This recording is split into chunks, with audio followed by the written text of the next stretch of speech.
Habari Entertainment proudly presents Habari Live. Habari Live. From Phoenix, Arizona. And you're listening to the Habari Live podcast. The show that brings you news, sports, and entertainment for people who love HabariEntertainment.com. Here are your hosts, Iesha, Jimmy, and Damon Diplean Ellison. Let's get it going. We are all the way live.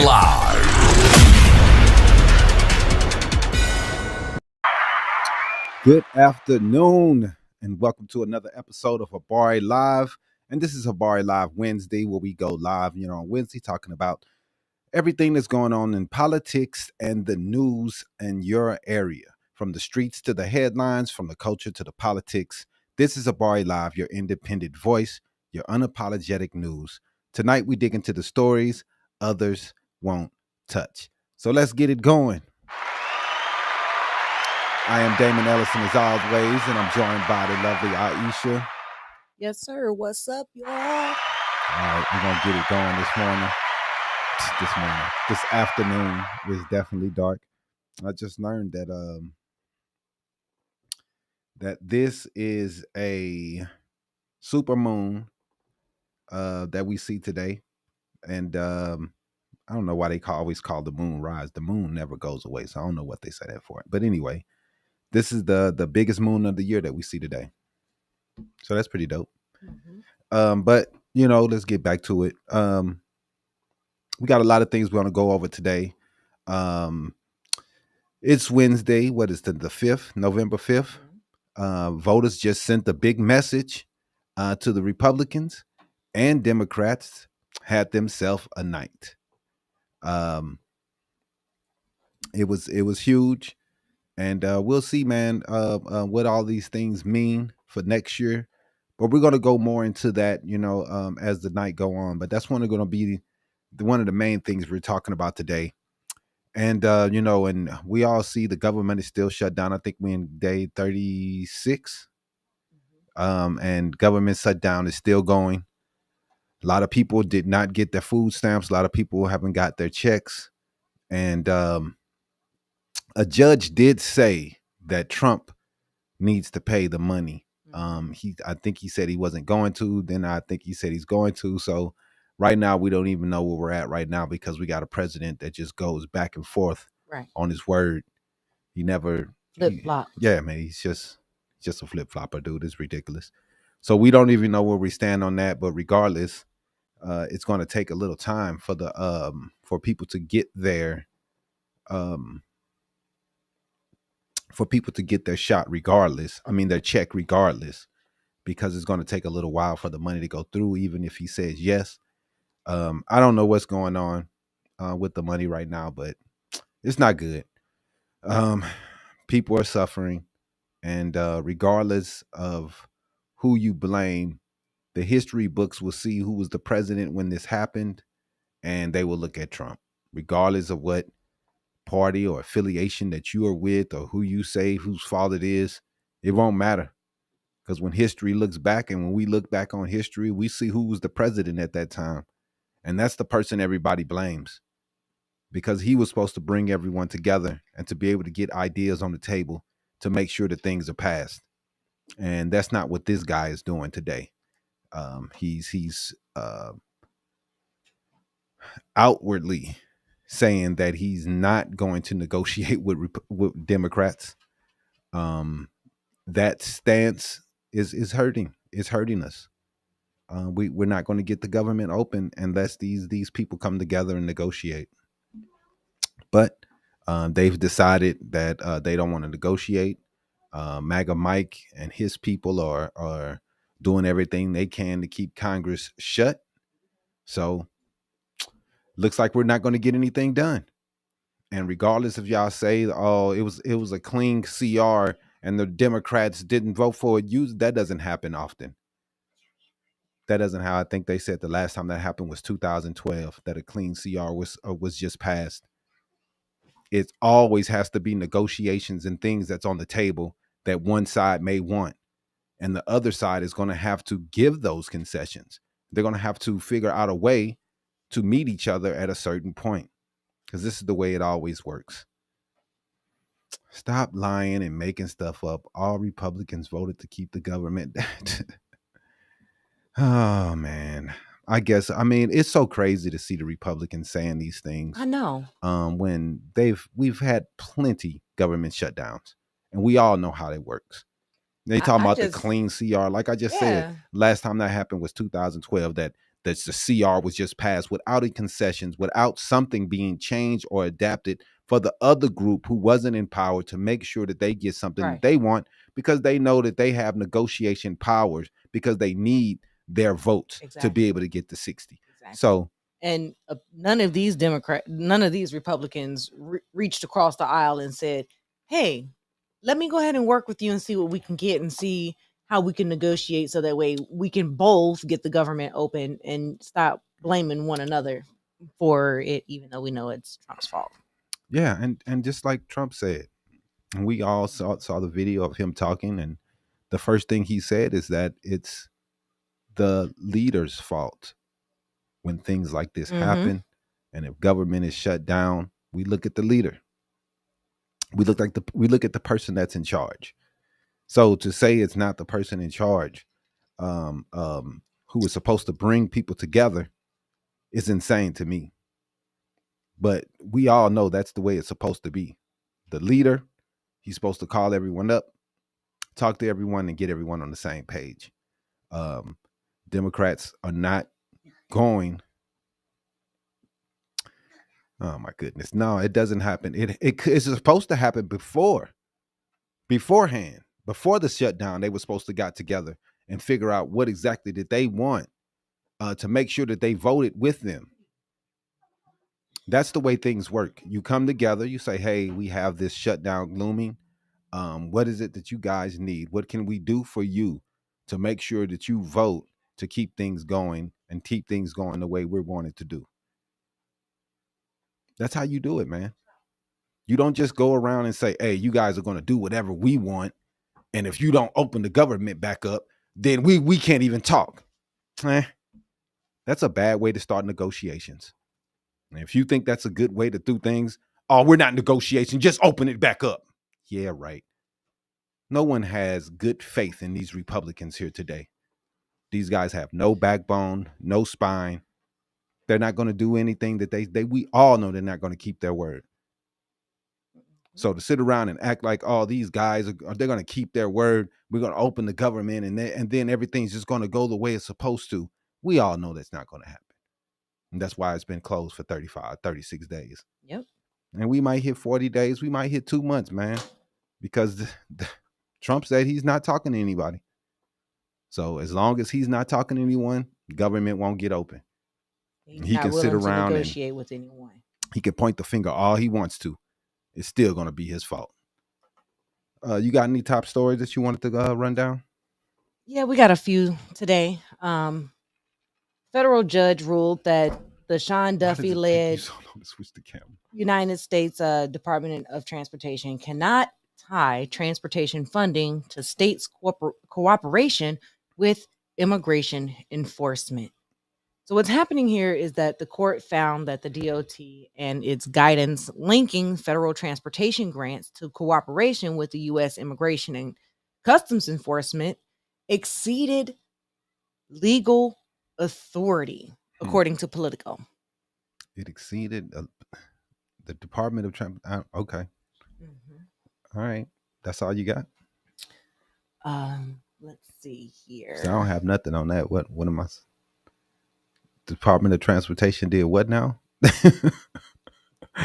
They said they're going to withhold funds from states that are not cooperating with them in immigration enforcement. That's what ICE said?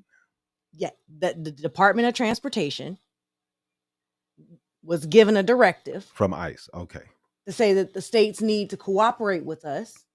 And if you don't, we're not giving you your money so that way you can fix your roads, your bridges, your infrastructure. So we're going to hold that money until you cooperate with us is basically what they're saying. And the judge is ruling, no, you can't withhold that money. That's illegal. It's overstepping your legal bounds. And these are the things that they do. And people say, why everybody calling them authoritarian? This is why. You can't withhold money that was already uh, um, set forward by Congress to go to the states for roads or whatever the project is. And this guy has came in and he's taken projects and just ripped them apart because he feels like it. It's insane, man, and it's terrible. You know, he's a horrible leader. This is not the way you get your way. And these guys who's been yelling about state rights for I don't know how long, but now all of a sudden state rights are thrown out the fucking window. And these guys just get to go around and tell states, if you don't do what I want you to do, I'm going to withhold your money. I'm going to hold money from colleges. I'm going to hold money from everything if you don't do what I say you're supposed to be doing. Exactly. And this is the things that is crazy for me, man. And people are applauding this. And I just couldn't imagine if it was Democrats doing these things to Republican cities, how these people would be acting on Fox News and everywhere else. They would be losing their minds. And this is crap that he does this. States are supposed to have their own way. They have their own. This is the way they do things. And for you to try to punk people and hold funds to make people do things, right? It's ugly, man. And it's definitely authoritarian, definitely disgusting. And no one wants to see what Trump is doing and trying to make states do because he feels like it. I mean, it just plays along with the chaos that he's trying to create and that he is creating because, I mean, you know, it's just ridiculous. Moving on. Lawyers for Carlos Jimenez said that he's a U.S. citizen, but he was shot by an ICE agent in California while he was trying to warn the ICE agents where they were parked, hey, we need you to move from this location because children will be arriving at this location with their bus to get off. And the ICE agents shoot him. He's just trying to tell y'all, hey, can y'all move y'all's car somewhere else because we're trying to, you know, make sure that the kids can get off their stop where they're supposed to. And DHS is claiming that Jimenez reversed his car towards the officers, and that's the reason why they fired at him, although he was shot in the back of his right shoulder. These guys, man, are out of control. We did see something else that was passed in California that was saying that these guys need to identify themselves because it's people that's going around acting like they're ICE, committing crimes and using the uniform to do craziness. Right. Because the way ICE is running around acting right now, we don't know if they're ICE or if they're not because they're not identifying themselves. They're not showing a badge. And that is for copycats and other people who want to commit crimes and rapes. They can use the ICE uniform because there's no questions when you see the ICE. And I don't understand how they didn't realize that this would happen. And the things that they're doing, they weren't trained to be police officers. Right. And our police officers are barely trained. You think we're going to have these dudes who were never trained? You think they're going to be good in the streets? That's why it's been nothing but chaos since they've been out there. We see them ramming cars, ramming people, running people over, shooting people. Like, this stuff is ridiculous. We've seen immigration enforcement for decades that has worked without all this mess. They love talking about Obama and how many people he got out, but I don't remember all this chaos when he was doing it. Me either. I don't remember ICE running through the streets with masks on, taking people out, shooting people. Man, there is pure chaos in the streets right now. And then they're using that chaos to bring in the National Guard and do other craziness. We're living in a military state right now in Very Illinois, in so. Chicago, in Portland. You know, he talked about bringing them in other cities in Memphis and stuff, but I don't think he's done that yet. But in the cities that the Democrat cities, he's there. And it's straight garbage the way it's going down. They're letting off smoke bombs and tear gas in suburban neighborhoods, doing whatever. Today I saw them grabbing a lady out of a daycare. Like they're just going all the way out. They weren't supposed to even have access to that daycare. They don't care. They just doing whatever they want to. And just like Trump said in his 60 Minutes interview, I don't think they've gone far enough. He wants them killing people. Because, I mean, that's the only thing they have. I mean, they've killed 15 people have died in their custody already. But I guess he wants more. He wants more. Mr. Nobel Peace Prize. He wants more killing. He wants more death. Mm-hmm. Such a great guy. Yep. He's so good. He is. Right. But the U.S. Department of Homeland Security said this week they are ending the temporary protected status designation for nationals of South Sudan, effective January 5th of 2026, according to Reuters. The official notice states that the TPS designation for the South Sudanese nationals will terminate 60 days after the Federal Register publication, which means that an estimated 5,000 South Sudanese beneficiaries that are living in the U.S. will be affected. Mind you, the notice also says that they will have a 60-day window from tomorrow, November 6th, to depart voluntarily, or they will face deportation. DHS also said that they're going to offer a safe self-deportation path via the mobile app with a plane ticket bonus of $1,000. Wow. That's trash. And the problem with that is right now we have a civil war going on in Sudan. And these crazy people that's going around killing each other, man. The Jawebi, I think they were called. The part of this group is it's disgusting out right there in Sudan, man. And the amount of people that they've killed is just, man, dude. And no one is doing anything about it. No one's talking about it because everybody's black. But man, it's bad in Sudan. And he's to send them back to a place where it's really bad, and it's probably the reason why they were taken away is asylum. You know, could you imagine if the Jews came here in the 40s during World War II, that we were just like, send them back. They're all getting killed. Send them back. We don't want them here. We don't want anybody. We don't want any immigrants. Send them back. So it's really, really disgusting, man. I just don't understand, you know, and I've been reading, trying to catch up on what's going on in Sudan, because it's been going on in Darfur for years, man, and no one has done anything to stop these guys. They're religious. It's seems like a religious war pretty much, but some people are saying it's not religious anymore. It's just one group that's trying to get power. Someone tried to say it was an Arab versus black people war, but I don't think it's that simple, because everybody's pretty much dark there. So it seems to be more of a religious situation, man, and it's sad.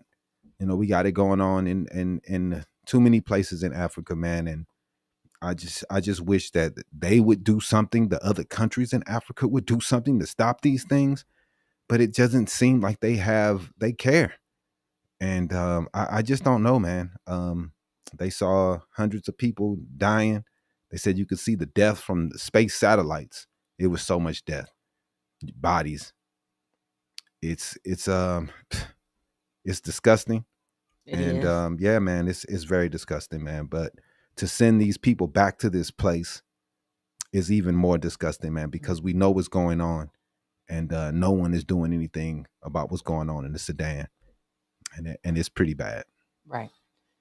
Lastly, we're going to move over to Colorado, where voters have approved ballot measures, propositions MM and LL, in order to raise taxes on households over $300,000 per year, so that all public school students in the state can receive free breakfast and lunch, according to the AP. Yeah, man, it's weird that so many Republicans are so against free lunches. Um, the people who are pro, they supposed to be pro life, Mm-hmm. and they supposed to love the kids so much, but they seem to be the first ones to try to snatch food out of their mouths. It's a weird conundrum that they put themselves in by being against anything that helps anybody, but they supposed to be the people that are pro life. Mm-hmm. Sounds like you just pro birth, and the rest of your life they couldn't give two fucks about. Exactly. So I'm happy that this is happening. Was it New Mexico?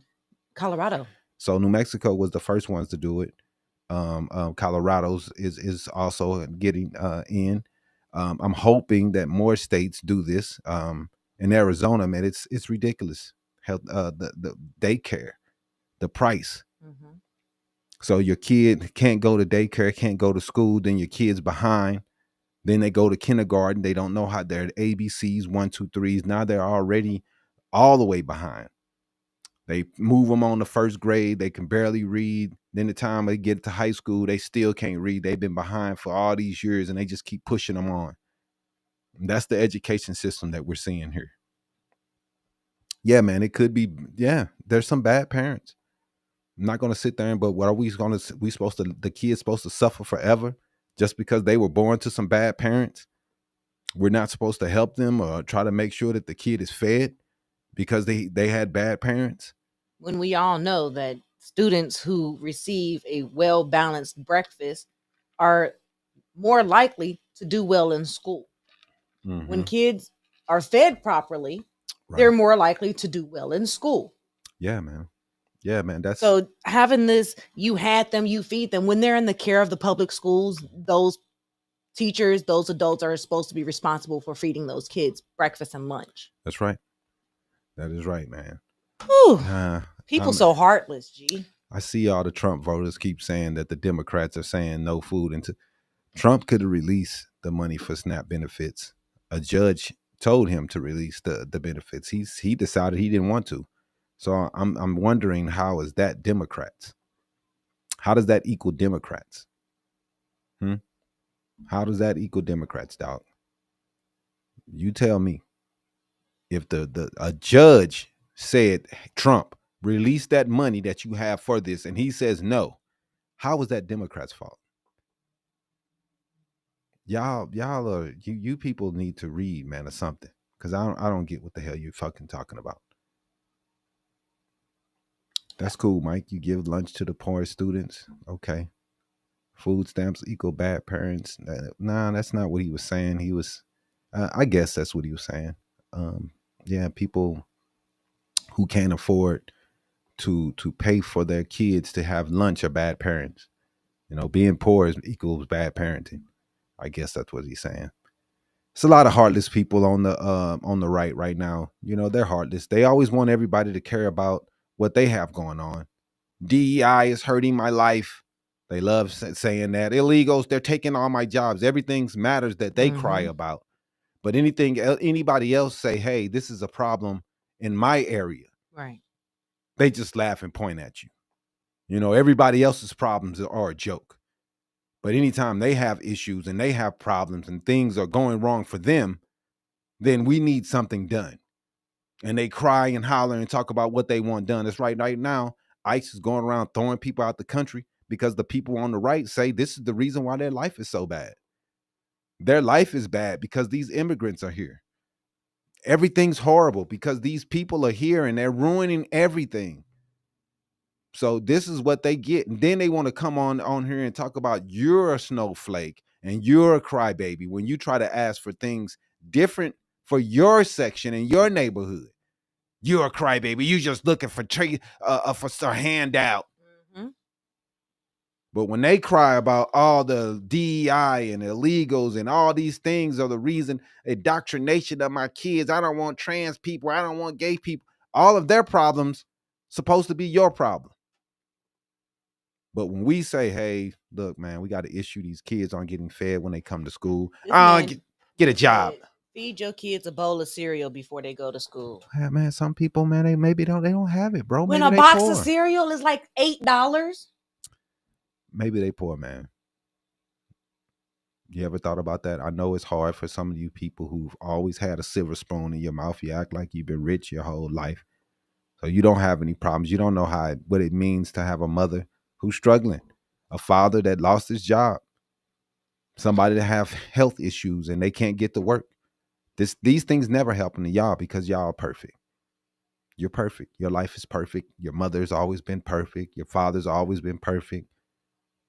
They didn't have that a drinking problem. You know, they didn't have any issues in your home. It was just perfect. We get it. Where you live, for a box of cereal to be $1.99. Yeah, right. What cereal is that? Not anymore. Not anymore. We put up with it while you guys were in charge. You didn't put up with nothing while we were in charge. You cried for 4 years. Oh, the price of eggs. The price of eggs. Inflation. Hey, the price of eggs is high because we really been having a problem with bird flu. I don't care. It's Joe Biden's policies. No. It's Biden. Eggs are back down to their normal prices now, but you don't hear them saying nothing about it. Yeah, we are. Eggs are about what they were before the bird flu happened. Yeah, but you know, Trump hasn't done anything to help the price of that shit. He didn't do anything to fucking fix it. What are you talking about? Fix your damn surroundings. What are you talking about, Tom? Last name stupid. Nobody fucking asks you, man. Ain't nobody asks you to fix my surroundings. What are you talking about? Shut up. You guys are the reasons we have. You stupid. You're an idiot, dude. Great value. Not brand, everybody Walmart. shop at Walmart. Learn how to shop. You're so smart, Charles White. You're so smart. You should be a leader and lead others to how they should live their lives. Did you know that Walmart is not in New York? So how are you going to tell those people up there who are poor in New York to go to Walmart? Well, I mean, just because it's Walmart don't mean anything. People are still poor. Right. You still only got $150. It doesn't matter where you go. You're still going to be broke. Even if you shop at Aldi's. Man, come on, man. You guys don't have a heart. But, you know, we supposed to go help the farmers, though, because they're hurting and they can't sell any soybeans. So we supposed to go bail them out. But a poor lady who can't feed her child, you guys want to kick them to the curb and let them starve because they didn't make good enough decisions for you. Like, you're just a heartless bunch, man. And any of you that say that you're Christian, man, you need to go check yourself because you're not a Christian. That is nowhere near what the Bible says. The Bible doesn't say, "Oh, you get help, but if you're not doing it correctly, you're not doing it correctly. You're not getting any more help." It's not the way it works, man. But it's all good. I agree, Michael. Blue states are horrible. I'm sorry. Blue states are great when it comes to healthcare, and the red states are horrible. Mm-hmm. And they're going to lose even more when it comes to this big beautiful bill that Trump put in that's going to cut Medicare and is going to kill a lot of hospitals and doctors' offices in rural areas. They're going to feel it. But, you know, as long as they have culture issues, they'll be fine. This guy said one farmer doesn't need 1,000 cows. Yeah, whatever. I don't even know anything about that shit. So that's cattle that he's raising to be butchered. Hey, Ben Tracy, well, I hope you're not pro-life. Because if you're going to sit here and tell people you have to have kids, but people are broke as hell and they don't have the money to support that kid, and you talking about you can't get an abortion, well, hey, maybe they should get that abortion so they don't have to hear people like you talking about raise your own kids, pull yourself up, get to pay for your own. Like, people can't run into bad times. Like, I will never understand you. Like, y'all really act like y'all life is perfect and you never had a hard time before. It's all good, though. Yeah, you guys never have hard times. You're right. Storms never hit rural areas and tear everything apart and people need help. Tornadoes never go through Oklahoma and all these places where these people don't need help every fucking year. Whatever, man. Whatever. So let's go ahead and get it going, man. Voters just sent a message to the Republicans, and Democrats had themselves a night. Go ahead. They did. They had themselves a big, big night. Where are we at? The beginning. From the governor's mansion to big city mayor's offices and key ballot measures, we got your winners, why they won, and what it means heading into 2026. So after 13 years, the Mississippi Democrats have finally broken the Republican Party's supermajority in the Mississippi state.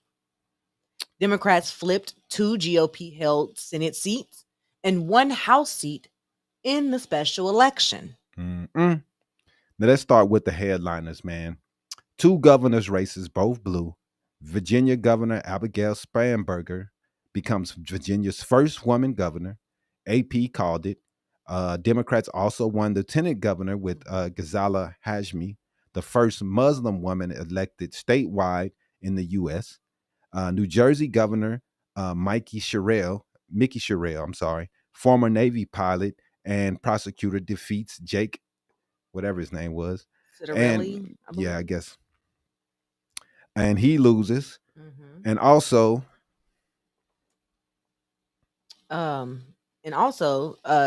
in cities like New York, Mayor Zohran Mamdani, he beat out Andrew Cuomo, running as an independent, which is very big. Cuomo was running as an independent. Right. That's what I'm saying. It was like, it's not really many independents that kind of do run in the state. So Andrew Cuomo was the biggest name. And he does.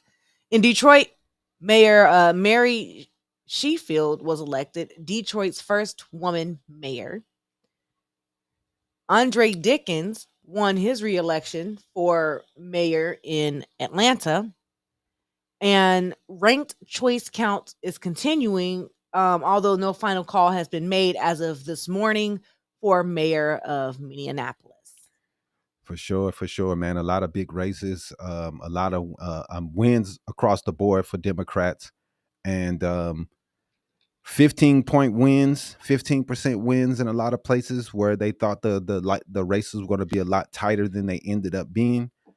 So hopefully this is momentum for next year, and we can see some seats change hands. Right now, we only have a 5-seat lead for Republicans when it comes to Congress. I think it was 215 to 220 or 210 to 215, one of the two, my bad.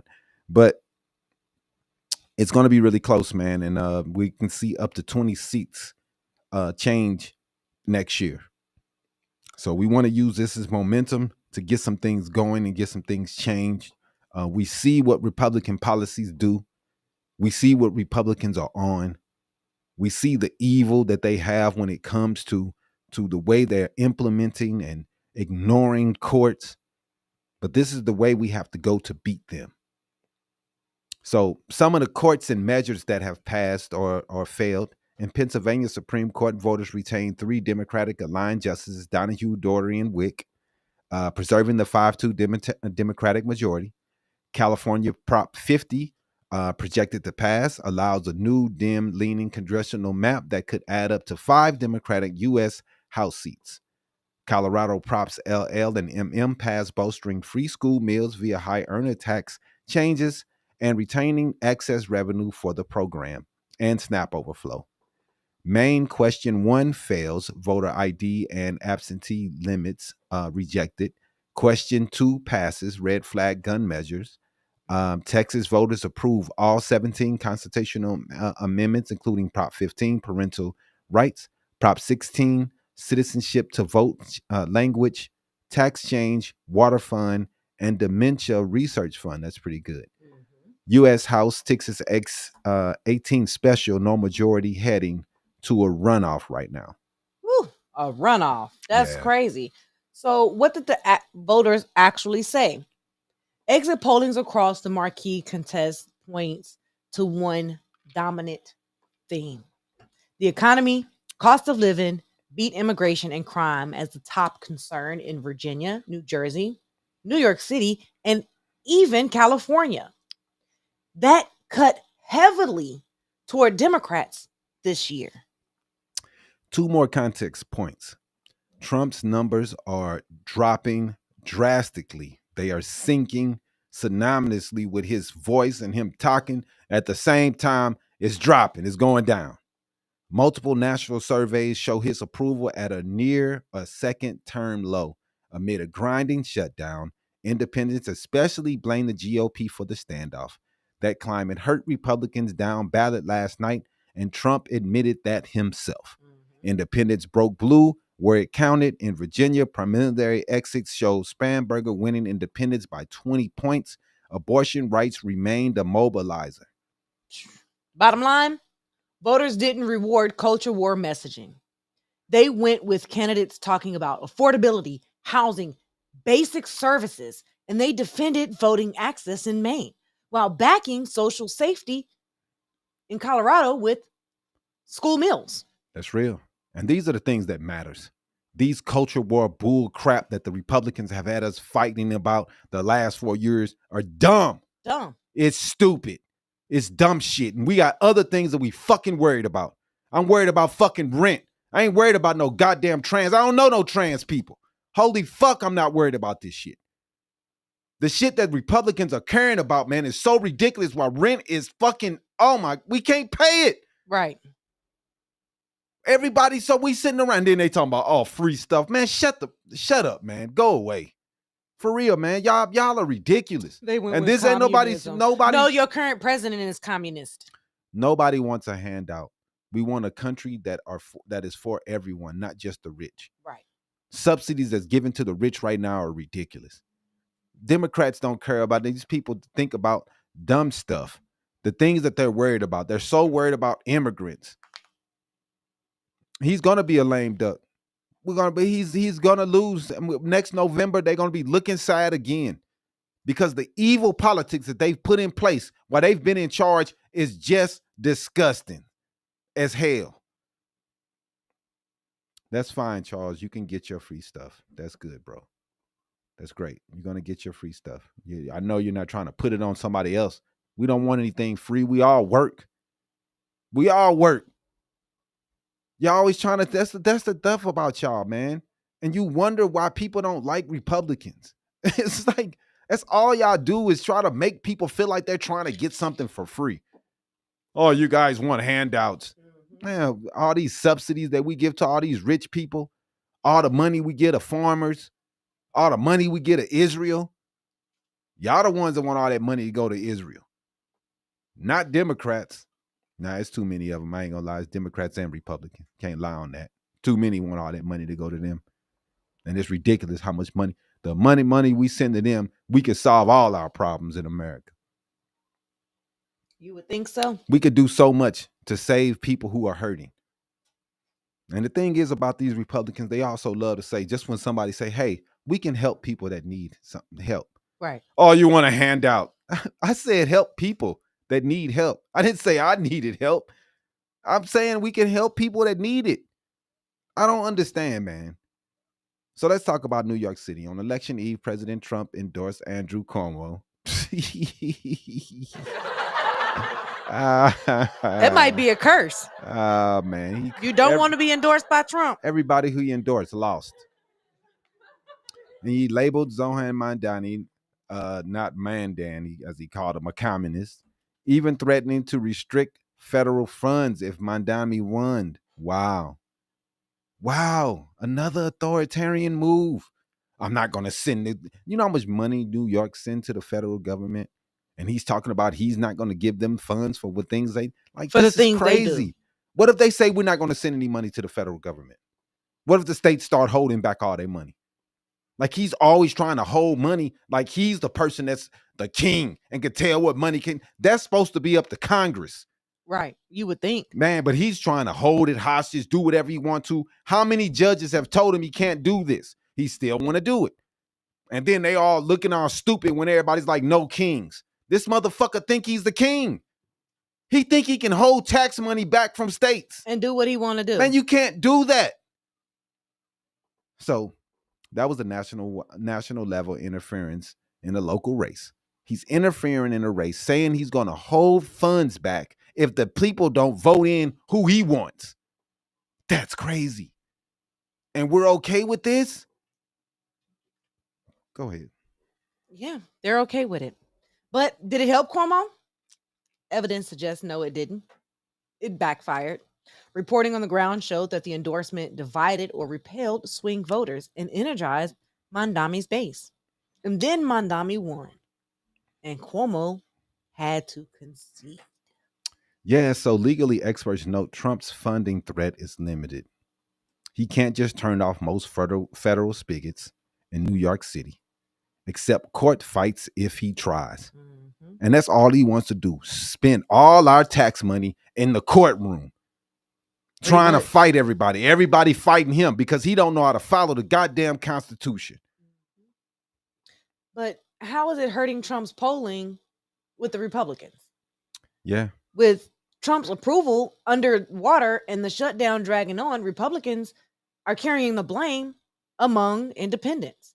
A classic environment where out-party trends tends to do better. That showed up in Virginia and New Jersey.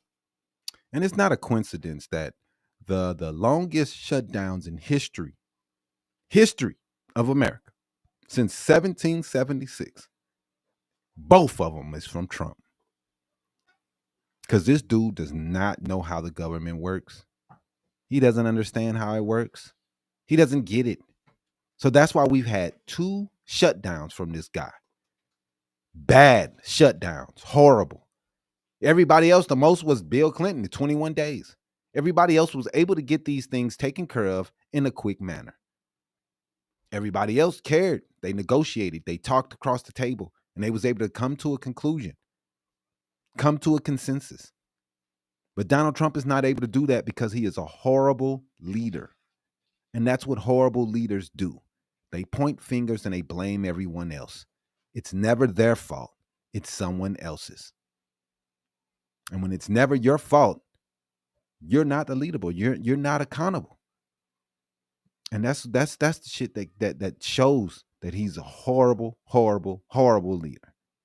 And where voters rank economy first, but judge the incumbent president handling this situation poorly, they often vent in off-year races.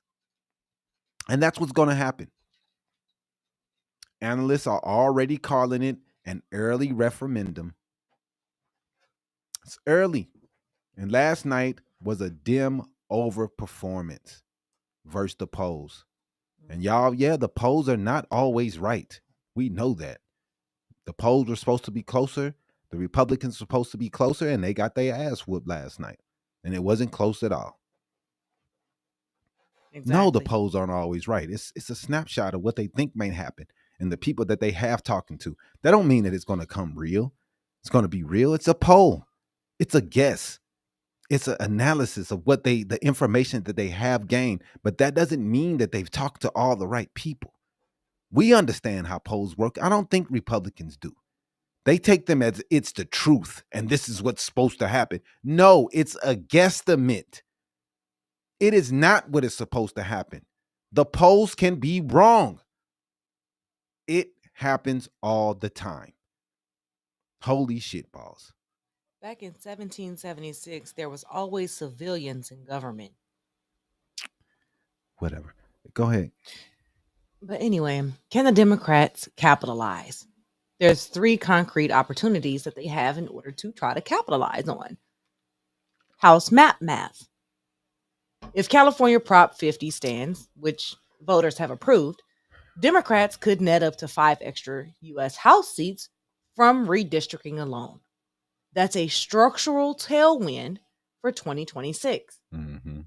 2, their issue focus. Mm-hmm. Keep the message on affordability plus abortion access and competence. Mm-hmm. That's how the Dems won independence in Virginia and in New Jersey. And 3, court and ballot strategy. Defend friendly courts in Pennsylvania and use ballot measures to frame contrasts like Colorado Mills and Maine's voting rules. But caution lights, man.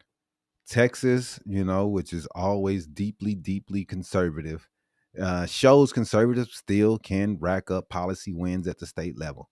And Democrats can't count on missteps alone. Ground game and turnout still decides midterms.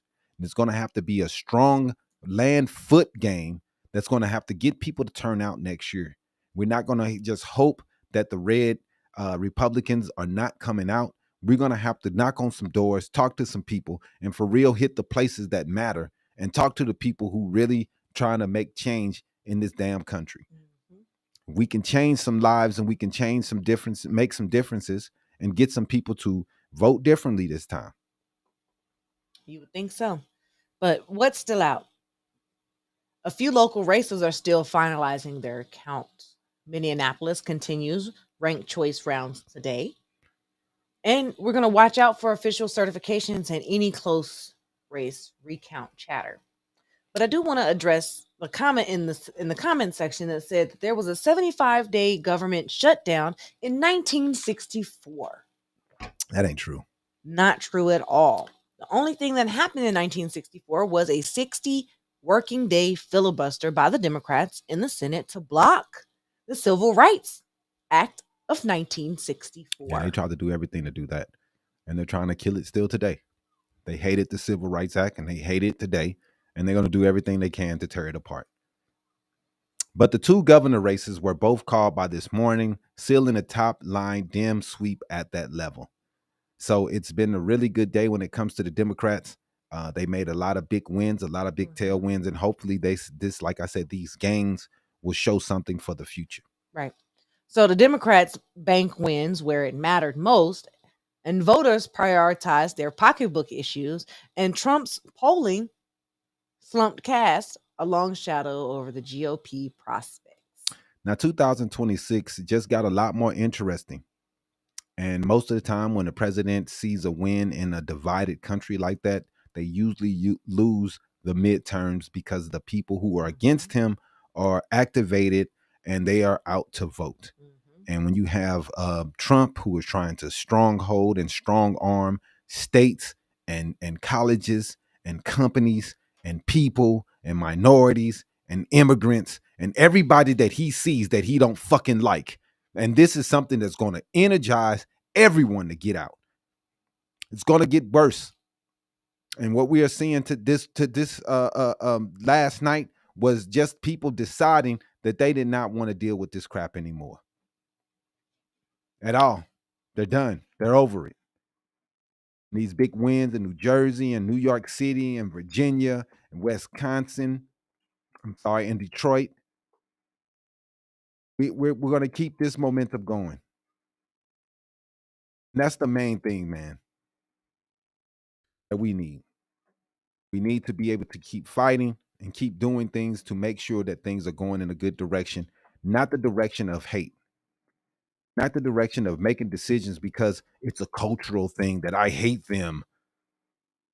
Making decisions for people who can't afford rent, who want better wages, who want better access to better jobs, free health care for the kids, free daycare for the kids. Things that matter, man. Not this bull trying to get rid of all the gay people, trying to shut down the blacks, trying to shut down DEI, trying to shut down immigrants. Come on, man. This is not going to get it done, and we all know that. So let's go out here and vote like our lives matter, because this is the things that makes a difference. Now, I want to talk about the shutdown. I mean, I don't understand why that's not there. What the hell is going on? But we want to talk about let me see here. Give me 1 second.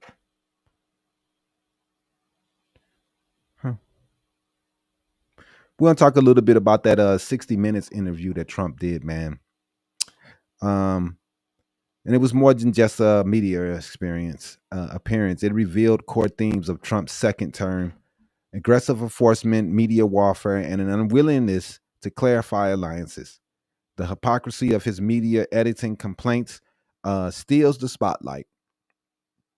And basically, I don't know, man. It's just been disgusting the way he was acting. You don't see that, Yeah. you do? Yeah, I got it on my notes. I don't know why it's not here though. It's not. But yeah. So we wanted to talk about some of the things that Trump talked about on 60 Minutes. The interview and just some of the key highlights. So Trump's first sit-down interview, President Trump has given to 60 Minutes in 5 years, and it turned into a spectacle, man, a huge spectacle.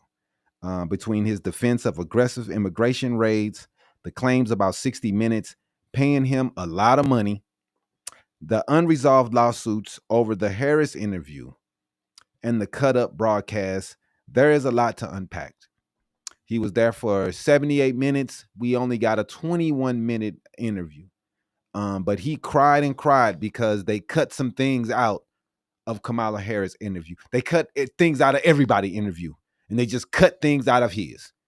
Now, if everybody now should somebody go and sue because they cut up his, it's garbage. Yeah, they should. They should, man. They should. Because they this dude here, man, should. he goes sues everybody who we think, and then he wins. So then he thinks in his mind that he the one that was in the right, even though they just bow down to him because he's the president and they don't want to deal with the problems. The CBS would have won this. They would have won this case. They didn't change any sentence of her that she put out. They didn't change anything she says. They cut the interview down like they do with any other interview. Mm-hmm. So we're going to walk through the key moments of the interview, point out where fact checkers say Trump misled, dig into the hypocrisy of his complaints about how the network handled the Harris interview, and examine the political fallout. We're also tracking Twitter and other social reactions. So, let's go ahead and dive into it, man. You ready? Go ahead. Go ahead. Where'd you leave off? The key? Yeah. All right, so here are some of the standout elements from the interview, which aired on Sunday night. According to the preview and transcripts, Trump said that the ongoing government shutdown was the Democrats' fault, which he claimed the Republicans had voted to end it and blamed Democrats for blocking it. On immigration enforcement, Trump stated that the raids carried out by U.S. immigration and enforcement agents haven't gone far enough, defending their tactics, including tear gas and smashing car windows, as you just have to get people out. Wow. On foreign policy, he refused to clearly commit to defending Taiwan, saying, "You'll find out if it happens. I don't want to be one of those guys that tells you exactly what's going to happen." On the prior interview the network did with Kamala Harris and the settlement, Trump bragged in the unaired portion of the interview, captured in the transcript, that 60 Minutes paid me a lot of money because of their editing of the Harris interview. And on broadcast, only 28 minutes of the roughly 90-minute sit-down actually aired on Sunday. The network released a longer version later online. And the bit about ICE not going for any enoughs is especially jarring. This signals a hardline posture elevating aggressive enforcement as a policy goal rather than something to check. Many observers flag this as a major escalation. Major escalation. But let's go ahead and talk about the hypocrisy. Trump has for months accused 60 Minutes and Paramount Global of fake news and of deceptively editing the August 2024 interview with then Vice President Kamala Harris. He sued the network, claiming the editing made her look better. Yet, now in his own interview, he says, "You don't have to put this on because I don't want to embarrass you," and is essentially directing what footage should actually be used. Right. Then he goes and cries and complains and said that they made her look better than she's supposed to look, and I need money. The network edited Harris, then brags that they paid him because of that editing, and then asked them to do some editing of themselves. I mean, that's crazy talk, man. I need you to edit this out, but it was bullshit that you edited her. Like, man, dude, this privilege is crazy. It's crazy. So, and behave, but who's like he behaves like a fucking producer, telling them what to show.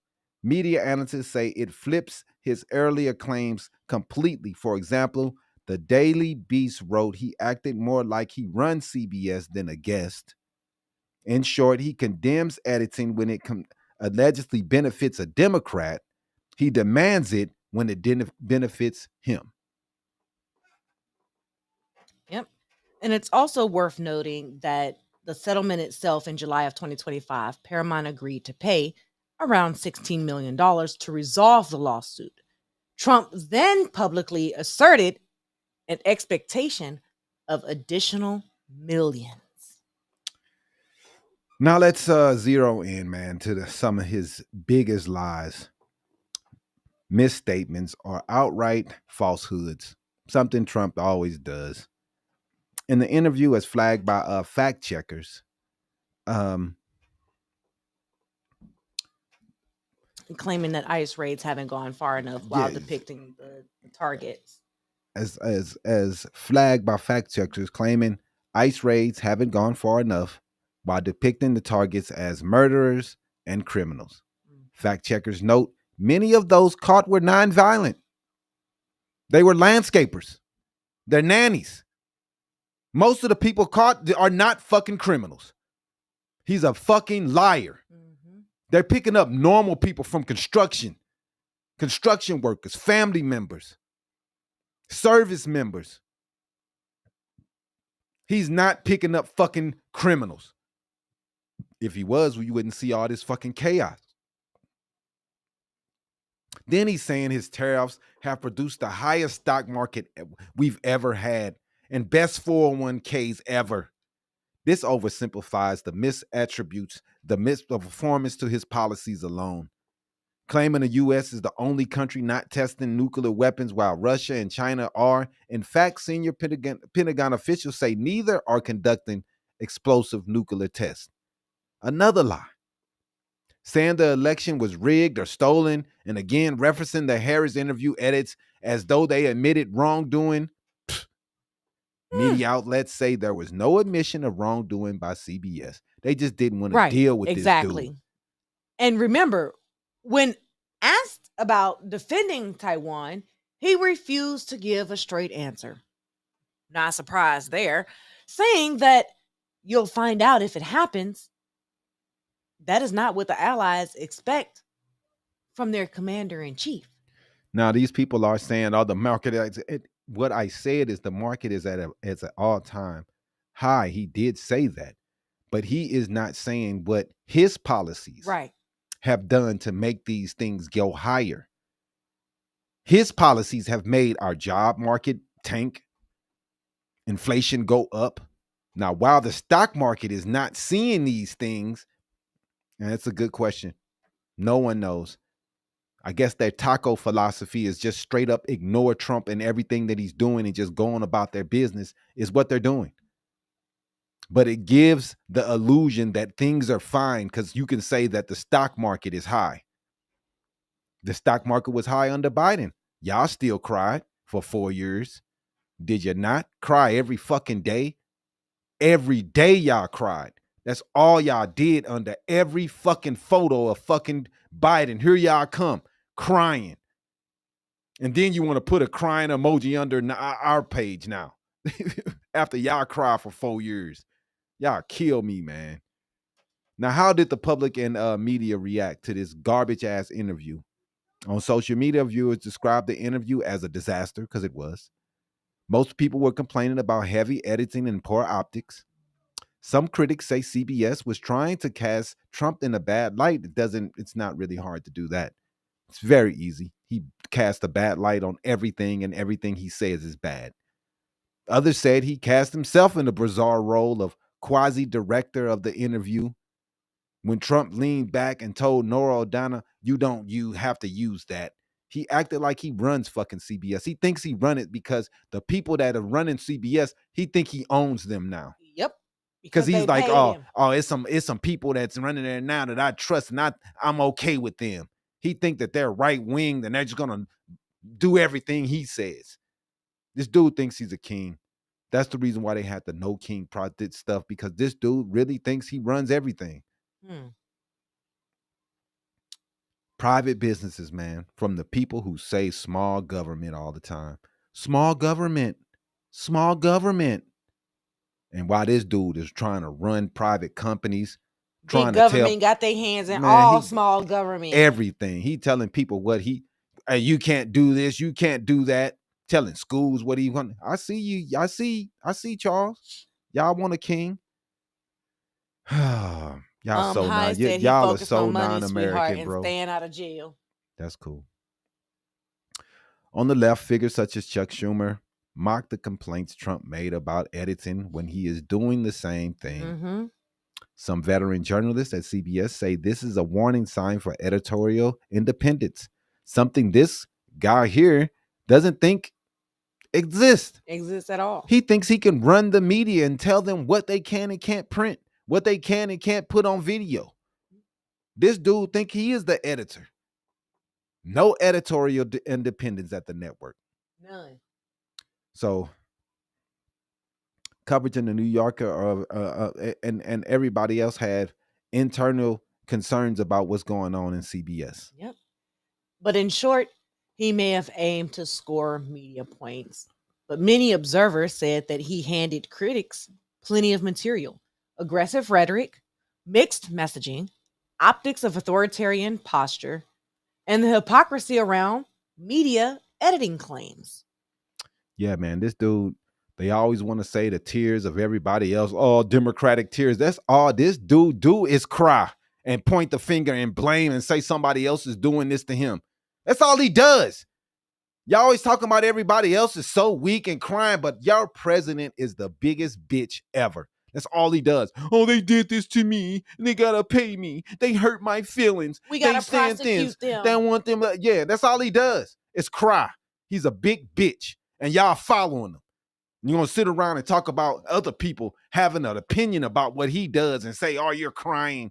This is the most complaining president I've ever seen in my fucking life. This dude does nothing but complain about everything. Oh, the water isn't hard enough. Oh, this isn't good enough. Oh, like that's all he does. You guys said bad things about me. I don't like you. He is the softest, charming dude ever. And y'all walking around like y'all the tough guys. The fuck out of here. Why does this matter beyond television? Several reasons. Public opinion and moderates hold hardline immigration language. It hasn't gone far enough, man. It may energize his crazy, insane base, but could alienate moderates and suburban voters. And that's exactly what he has done. Mm-hmm. And they are more sensitive to civil liberty stories. The mother tackled by ICE. They don't like seeing this stuff. Media credibility, and the public sees the president making false claims every day, and we see it's lies. We're not his people who've drank the Kool-Aid, who's going to listen to every lie and not Google it and not look it up to see if we can see if these things are true. He making so many false claims. We're not his followers. We're not idiots. We're going to fucking read. And we're going to see that he's lying like always. The president makes false claims and threatening judges or media. He's threatening people. It affects his broader appeal and the Republican brand. It's killing their brand, but they think they're doing big things. Down ballot, we saw them lose, spill over from these people and his horrible fucking they antics. Mad they lost. Similar to what we discussed earlier in the show, Republicans tied to Trump may pay a price if voters associate them with his horrible, ugly-ass tone. Campaign optics, Trump is already framing the media as the enemy like always, positioning himself as the victim as always. Always. He's always the fucking victim. That may be a double-edged sword when it comes to voting, man.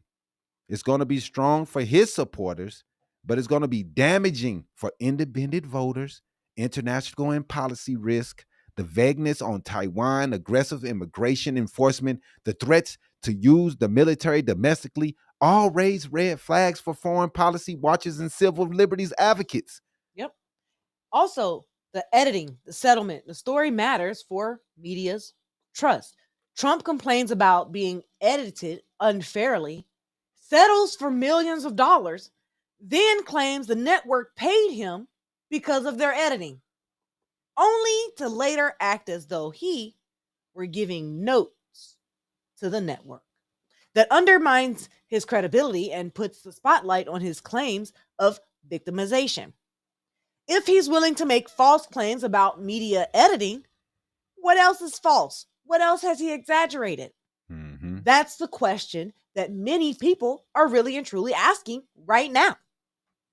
So tonight, the takeaway, the 60 Minutes interview was more than just a media appearance. It revealed core themes of Trump's second term: aggressive enforcement, media warfare, and an unwillingness to clarify alliances. The hypocrisy of his media editing complaints and crying and crybaby bullshit steals the spotlight. And we'll be keeping track of any ripple effects of both in public opinion polls and in the media narrative. So we have up next, we got Saturday, we'll be going live, and we'll be talking about more of these things that's going on, and we'll be breaking it down even more. Make sure you hit the subscribe button and hit the follow button to make sure you get updates when we go live. And check us out this Saturday, 11 a.m. We expect you guys to be there so we can keep the conversation going. We appreciate everyone that came in and spoke and left a comment. Even the racists like Jeremy Johnson. And kissed the ring. And all you people are disgusting, man. You must don't have wives or a life or kids or anything. You have to sit in the chat and be racist. Mark R., you another racist. All you Republicans, man, y'all are sick people, dude. You should get a life, bro. Just get a life. Get a life. But anyway, man, another racist, EC. Thank you. Another racist. Oh, boy, you people are great, man. And then you'll say we're not racist over here. Why are you guys always calling us that? I don't understand. I just called you an N-word. I mean, what do you mean? I just called you a monkey. I don't understand. Why are you guys mad all the time? That's not racist. It's not racist for me to say that. Y'all people are losers, boy. Losers. Thank you, William. We appreciate you, man. EC, dude, you're a loser. Charles White, you're a loser. Jeremy Johnson, all you guys, man. I'm not scared to call you out. You want to sit there and I know it's fake accounts because you're not being your real life. We already know it's fake because you wouldn't be saying all this stuff. You take not under their real name, right? Hell no. Nah. They're gonna say all this crazy stuff on a fake account. But we appreciate everyone that wants to have real conversations and people who come here who just want to just get off their racism rocks. I don't understand. Hey, Ryan, they be cracking me up too.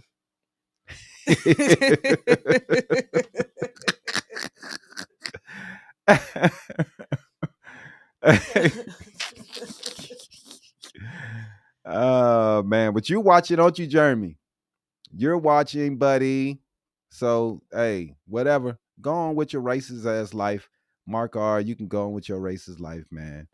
Yeah, I got 10 viewers. You're right. Yeah, just 10 views. You're right, bro. Thanks. But you're one of them, though, Mr. Jeremy. So we appreciate you to come on here and be racist. Thank you, Alice. We really appreciate you, man. Thank you for watching. Like I said, guys, check us out, subscribe, and we'll be discussing the things that goes on in politics and the things that happens in your town, in my city, and the things that are important to everyone. We appreciate you guys. Have a good rest of your day. Peace out.